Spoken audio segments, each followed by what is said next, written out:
ಇಲ್ಲಿ ಈಗ ಒಂದು ರಾಜ್ಕುಮಾರ್ ಒನ್ ಟೈಮಲ್ಲಿ ಇದ್ರು, ಅವರು ಒಂದು ಪ್ರಿನ್ಸಿಪಲ್ಸ್ ಅನ್ನು ಸೆಟ್ ಮಾಡಿದ್ರು. Rajkumar is an individual.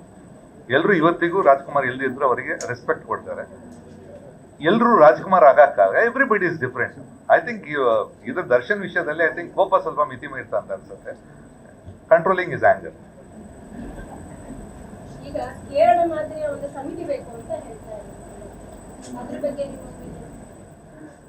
ಏನಾಗುತ್ತೆ ಅಂದ್ರೆ, ನೀವು ಈಗ ಈ ಡೆಮೋಕ್ರಸಿಯಲ್ಲಿ ಸಿಕ್ಕಾಪಟ್ಟೆ ಒಂದು ಪ್ರಾಬ್ಲಮ್ ಇದೆ.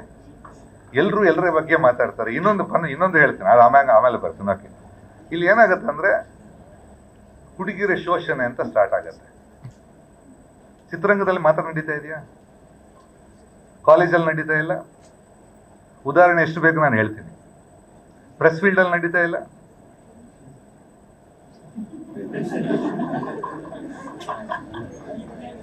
ಸೈಡಲ್ಲಿ ಕರ್ಕೊಂಡು ಅವರೇ ನನಗೆ ಹೇಳ್ತಾರೆ. ಪ್ರತಿಯೊಂದು ನಿಮ್ದು ಫ್ಯಾಕ್ಟ್ರಿ ಆಗ್ಲಿ, ಆಫೀಸ್ ಆಗ್ಲಿ, ಎಲ್ಲ ಕಡೆ ಹುಡುಕಿದ್ರೆ ಸಿಗುತ್ತೆ. ಇದು ಜನರಲ್ ಅಂತ ಇಲ್ಲ. ನಾನು ಬರೀ ಸಿನಿಮಾಕ್ಕೆ ಅಂತ ತೋರಿಸೋದು ತುಂಬಾ ಕಷ್ಟ. ಯಾಕಂದ್ರೆ ಸಿನಿಮಾದಲ್ಲಿ ಏನಾಗುತ್ತೆ ಅಂದ್ರೆ, ಈಗ ನೀವು ಪ್ರೆಸ್ ಅಲ್ಲ ಎನಿ ಆಫೀಸಲ್ಲಿ ನೀವು ಟಚ್ ಮಾಡ್ಬೇಕಂತ ಏನಿಲ್ಲ ರೂಲು. ಸಿನಿಮಾದಲ್ಲಿ ಹಂಗಲ್ಲ. ಆರ್ಟಿಸ್ಟ್ ಅಂದ ಕೂಡಲೇ they have to react, they have to. ಅದು ಏನ್ ಮಾಡೋಕ್ಕಾಗಲ್ಲ. ಆಮೇಲೆ ಇಷ್ಟು ವರ್ಷದಿಂದ ನಡೀತಾ ಬರ್ತಾ ಇದೆ. ನೀವು ಇದಕ್ಕೆ ಒಂದು ಕಮಿಟಿ ನೇಮಕ ಅಂತ ಮಾಡಿದ ತಕ್ಷಣ ಪ್ರೊಡ್ಯೂಸರ್ ಇನ್ನೊಬ್ಬ ಯಾರ ಬಂದು ಕೂತಿರ್ತಾನೆ, ಅದು ಹೆಂಗೆ ನಡೀತಾ ಇದೆ ಅಂತ ತೋರ್ಸಕ್ಕೆ. ಈಗ ನಾವು ಟೊಬ್ಯಾಕೋ, ಅದ್ಯಾವುದು ಸಿಗರೇಟ್ ಸೇರಬಾರ್ದು ಅಂತ ಹೇಳ್ತಾರಲ್ಲ, ಇಷ್ಟು ರೂಲ್ ಹಾಕ್ತಾರೆ ನಮಗೆ. ಅದು ಹಾಕಿದ್ರೆ ಈ ರೂಲ್ ಹಾಕ್ಬೇಕು, ಸಿನಿಮಾ ಸೇದಂಗಿಲ್ಲ ಅಂತ.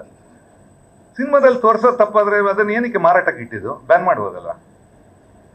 ಅದು ಮಹಾನ್ ಅಪರಾಧ ಎಲ್ಲ ತೋರಿಸಿ ಬ್ಯಾನ್ ಮಾಡ್ಬೇಕು ಟೋಟಲ್. ಈ ಗವರ್ಮೆಂಟ್ ಏನಾದ್ರೆ ಡಬಲ್ ಪಾಲಿಸಿ. ಈಗ ಇದಕ್ಕೆ ಯಾರೋ ಇನ್ನೊಬ್ರು ನೇಮಕ ಮಾಡಿರ್ತಾರೆ, ಯಾರೋ ಒಂದು ಹೆಂಗಸು ಬಂದಲ್ಲಿ ಕೂತಿರ್ತಾರೆ ಶೂಟಿಂಗ್ ಆಗುವಾಗ. ಇದಕ್ಕೆ ಯಾರು ದುಡ್ಡು ಕೊಡ್ಬೇಕು? ಪುನಃ ಪ್ರೊಡ್ಯೂಸರ್, ನಿರ್ಮಾಪಕನೇ ದುಡ್ಡು ಕೊಡ್ಬೇಕು. ಆಮೇಲೆ ಯಾವ್ದು ಆಗಲ್ಲ ಅನ್ನೋ ಗ್ಯಾರಂಟಿ ಯಾರು ಕೊಡ್ತಾರೆ? ಇದರಲ್ಲಿ ಕೆಲವರು ಇರ್ತಾರೆ, 3 ಬಿಟ್ಟವ್ರು ಕೆಲವರು ಇರ್ತಾರೆ. ಬ್ಲ್ಯಾಕ್ ಮೇಲ್ ಮಾಡಕ್ ಶುರು ಮಾಡಿದ್ರೆ ಒಂದು ಕೇಸ್ ಆಗುತ್ತೆ ಅಂತ ಹೇಳಿದ್ರೆ, ಲಾ, ಪ್ರತಿಯೊಂದು ಲಾ ಅಲ್ಲಿ ಎಷ್ಟು ಲೂಪೋಲ್ಸ್ ಇಲ್ಲ. ಅಟ್ರಾಸಿಟಿ ಆಗಲಿ, ರೇಪ್ ಅಟೆಂಪ್ಟ್ ಅಂತ ಹಾಕ್ಲಿ, ಪಾಸ್ಕೋ ಆಗಲಿ, ನಿಮ್ಮ ನಡೆಯೋದ್ರಲ್ಲಿ ಅಟ್ಲೀಸ್ಟ್ ಒಂದು 30% ಫಾಲ್ಸ್ ಕೇಸಸ್ ಇರುತ್ತೆ. ಈಗ ಮತ್ತೆ ಪಿಕ್ಚರ್ಗೆ ಮೊದಲೇ ಪ್ರಾಬ್ಲಮ್ ಇಲ್ಲ ಸಿನಿಮಾಗಳು. ಈಗ ಮತ್ತೆ ಯಾರ ಇನ್ನೊಬ್ರು ಬಂದು ಕೂತಿರೋದು. ಆನಿಮಲ್ ನಾವು ಯೂಸ್ ಮಾಡಂಗಿಲ್ಲ, ಪ್ರಾಣಿಗಳನ್ನ ಯೂಸ್ ಮಾಡಂಗಿಲ್ಲ ಅದು. ಆಮೇಲೆ ಅಲ್ಲೂ ಕರಪ್ಷನ್ ಸ್ಟಾರ್ಟ್ ಆಗುತ್ತೆ. ನೀವು ಒಂದೊಂದು ಡಿಪಾರ್ಟ್ಮೆಂಟ್ ಒಂದೊಂದು ಇಟ್ಟರೆ ಕರಪ್ಷನ್ ಸ್ಟಾರ್ಟ್ ಆಗುತ್ತೆ. ಈಗ ಹೇಳಿದೆ, ನಾನು ಪರ್ಸನಲ್ ಆಗಿ ಹೇಳಿದೆ, ನಾನೊಂದು 2-3 ಪ್ರಾಬ್ಲಮ್ಸ್ ಅನ್ನ, ಸೀರಿಯಸ್ ಪ್ರಾಬ್ಲಮ್ ಸಾಲ್ವ್ ಮಾಡಿದ್ದೀನಿ. ಯಾರಾದ್ರೂ ಒಬ್ರು ಹೋಗಿ ಹೊರಗೆ ಹೇಳ್ತಾರೆ, ಓಕೆ ನನಗೆ ಹೆಲ್ಪ್ ಮಾಡಿದ್ದಾರೆ, ಸಾಲ್ವ್ ಮಾಡಿ. ಪ್ರಾಬ್ಲಮ್ ಅಂತ ಹೇಳ್ತಾರೆ, ಪ್ರೂವ್ ಮಾಡ್ಬೇಕು ಯಾವತ್ತು. ಈಗ ಮೊನ್ನೆ ಯಾವ್ದೊಂದು ಕೇಸ್, ಓಕೆ ಕೋರ್ಟಿಗೆ ಹೋದ್ರು, ಕೋರ್ಟಲ್ಲಿ ಏನಾಯ್ತು? ಅದಕ್ಕೆ ಕೋರ್ಟ್ ಇದೆ, there is legal system, regular system ಇದೆ. ಈ ಪ್ರತಿಯೊಂದಕ್ಕೆ ಒಂದೊಂದು ಕಮಿಟಿ ಅಂತ ಮಾಡಕ್ ಹೋದ್ರೆ ಯಾರಿಗೆ ಕೆಲಸ ಮಾಡೋಕ್ಕಾಗಲ್ಲ, ನೀಟಾಗಿ ಕೆಲಸ ಮಾಡೋಕ್ಕಾಗಲ್ಲ. ಈ ನಮ್ಮದು creative field, too much of interference ಅಂದ್ಕೂಡ್ಲಿ ಡೆಫಿನೆಟ್ ಆಗಿ ಪ್ರಾಬ್ಲಮ್ ಆಗುತ್ತೆ. ನಾನು ತಪ್ಪು, ಸಪೋಸ್ ಆ ಥರ ಏನಾದ್ರು ಆಗೋದಾದ್ರೆ ಡೆಫಿನೆಟ್ ಹೇಳ್ತೀನಿ, ತಪ್ಪು ಇಂಡಸ್ಟ್ರಿಯಲ್ಲಿ ಆಗಲೇಬಾರ್ದು. ಬಟ್ ಅದಕ್ಕೆ ಅಂತ ಕಮಿಟಿ ರಚನೆ ಮಾಡಿದ್ರೆ ಅಥವಾ ಇದು ಮಾಡಿದ್ರೆ that will be A bigger problem ಅಂತ ಅನ್ಸ್ತದೆ ನನಗೆ, ಪರ್ಸನಲ್ ಅನ್ಸೋದು. ಈಗ ಅಲ್ಲಿ ಏನು ಡಿಸಿಷನ್ ತಗೋತಾರೆ ನನ್ನ ಸಂಬಂಧ ಇಲ್ಲ. ನನಗೆ ಕೇಳಿದ್ರೆ it's A creative field, is A beautiful field. ಅದೇನಾಗುತ್ತೆ ಅಂದ್ರೆ, ಈಗ ಇಲ್ಲ ಇಲ್ಲಿ ತಪ್ಪು ನಡೀತಾ ಇದೆ, ಜನ ಇದನ್ನು ಟೋಟಲ್ ಡೌಟಲ್ಲಿ ನೋಡಕ್ ಶುರು ಮಾಡ್ತಾರೆ. ಈಗ ಹಂಗಿಲ್ಲ, ನೀವು ಅಂದ್ಕೊಂಡಾಗಿ ಹೊರಗಡೆ ಒಂದು ಸರ್ಕಲ್ ಇದೆ, ಅವ್ರು ಪಿಕ್ಚರ್ ಮಾಡಲ್ಲ, ಅವ್ರು ಈ ಥರ ಫ್ರಾಡ್ ಮಾಡ್ತಾ ಇರ್ತಾರೆ. ಬಟ್ ಇನ್ನೊಂದು ಸರ್ಕಲ್ ಹೇಳಿದ್ರೆ ಡೆಫಿನೆಟ್ ಆಗಿ ನೀಟಾಗಿ ಸಿನಿಮಾ ಮಾಡ್ಕೊಂಡು ಹೋಗ್ತಾ ಇದ್ದಾರೆ. ಅದೇ 100% there is no problem.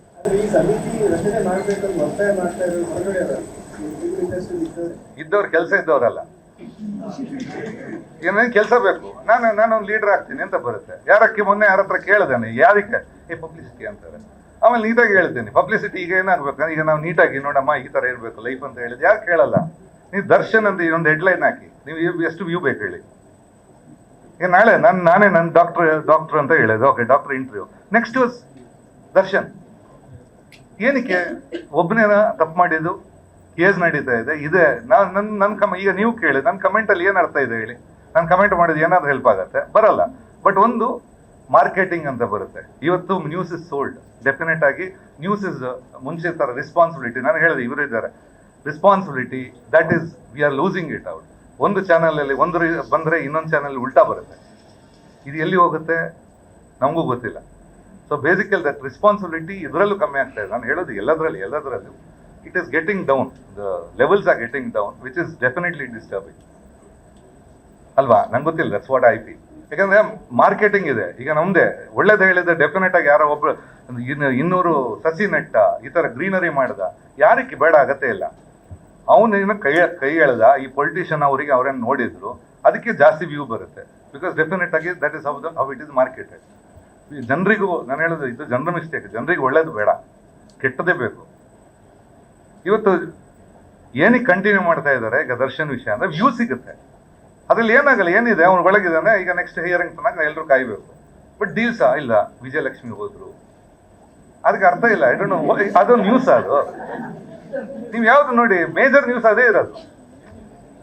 Vijayalakshmi ಹೋದ್ರು, ಅವ್ರ ತಾಯಿ ಹೋದ್ರು, ಪ್ರತಿಯೊಬ್ಬರು ಕೈದಿಗೆ ಹೋಗ್ತಾರೆ.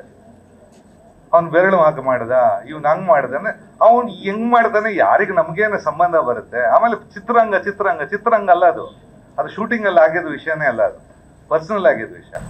ಆದ್ರೆ ಅಲ್ಲಿ ಹೋದವರು ಕೆಲವರು ಬೆಂಗಳೂರಲ್ಲಿ ಪರಪ್ಪನಗರಕ್ಕೆ ಹೋದಾಗ ವಾಪಸ್ ಬರ್ಬೇಕಾದ್ರೆ ಮೀಡಿಯಾದವ್ರು ಕರ್ಕೊಂಡೆ ಅವ್ರು ಮಾತಾಡೋದು ತುಂಬಾ ಜನ ಇಲ್ಲ ಅಲ್ಲಿ ಹೋಗಿದ್ದೀನಿ ಅಂತ ಹೇಳಕ್ಕೆ ಇಲ್ಲ ಪಬ್ಲಿಸಿಟಿ. ನಾನು ಹೇಳಿದಲ್ಲ, ಈಗ ನಾನು ಮೊನ್ನೆ ಯಾರ ಹತ್ರ ಕೇಳಿದೆ, ನಾನು ಮೊನ್ನೆ ಸಮಿತಿ ಮಾಡ್ಬೇಕು ಅಂತ ಕೇಳಿದ್ರೆ ಪಬ್ಲಿಸಿಟಿ ಅಂತಾರೆ.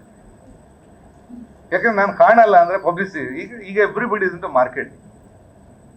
ಅವ್ರು ಏನಂದ್ರೆ ಏನೋ ಒಂದು ಹೇಳಿದ್ರೆ ಏನೋ ನ್ಯೂಸ್ ಆಗುತ್ತೆ, ನಾನು ಮಾರ್ಕೆಟಲ್ಲಿ ಇರ್ತೀನಿ, 4 ಜನ ನೋಡ್ತಾರೆ ಅಂತ. ಇದು ದಿಸ್ ಅನ್ ಇಶ್ಯೂ. ಅವರೇ ನಂಗೆ ಗೊತ್ತಿಲ್ಲ, ಈ ಪ್ರೆಸ್ ಹೋಗುತ್ತಾರ ಅಥವಾ ಅವರೇ ಬಂದು ಹೇಳ್ತಾರೆ ಅಂತ. It is they are going for publicity. And ಒಂದು ನಾವು ವರ್ಕ್ ಮಾಡಿದ್ದೀವಿ, ಕಂಪ್ಯಾಷನ್ ಇದೆ, ಹೊರಗಡೆ ಬರಬೇಕು ಆಸ್ ಎ ಫ್ರೆಂಡ್. ಹೊರಗಡೆ ಬರ್ಬೇಕಂತಿದೆ, ಹೊರಗಡೆ ಬರೋಕೆ ನಮ್ಗೆ ಅನ್ಸ್ಬೋದು. But law is taking its own course. ನಮಗೆ ಅಗೇನ್ಸ್ಟ್ ಅಂತ ಹೇಳಕ್ಕಾಗಲ್ಲ, ಏನು ಹೇಳಕ್ಕಾಗಲ್ಲ. Law is taking its course. ಅವನಿಗೇನ ಹೊರಗಡೆ ಬರುತ್ತೆ, ಅವನು ಏಟಿಂದ ಹೋಗಿದ್ದ ಅಥವಾ ಬೇರೆಯವರಿಂದ ಹೋಗಿದ್ದ. It's a long subject. ನಮಗೂ ಗೊತ್ತಿಲ್ಲ ಅಲ್ಲಿ ಏನು ನಡೆದಿದೆ, ಗೊತ್ತಿಲ್ಲ. ಬಟ್ ಅಫ್ಕೋರ್ಸ್ ಪೊಲೀಸ್ನವರು ಒಬ್ಬ ಸೆಲೆಬ್ರಿಟಿಯನ್ನು ನೋಡದೆ ನೀಟಾಗಿ ಚಾರ್ಜ್ ಶೀಟ್ ಹಾಕಿದ್ರೆ ಇಲ್ಲ, they are doing the job. So basically ನಮಗೆ ಅದರಲ್ಲಿ ಸಂಬಂಧ ಇಲ್ಲ. ನಾವು ನಿಂತ್ಕೊಂಡು ನಿಮ್ಮ ಥರ ನಾವು ನೋಡೋದು ಏನಾಗುತ್ತೆ ಅಂತ. ಹೊರಗಡೆ ಬಂದರೆ ಡೆಫಿನೆಟ್ ಆಗಿ ವಿಲ್ ಬಿ ಹ್ಯಾಪಿ. ಬಟ್ ತಪ್ಪಿತಸ್ಥ ಅಂದರೆ law of the land has to take its course.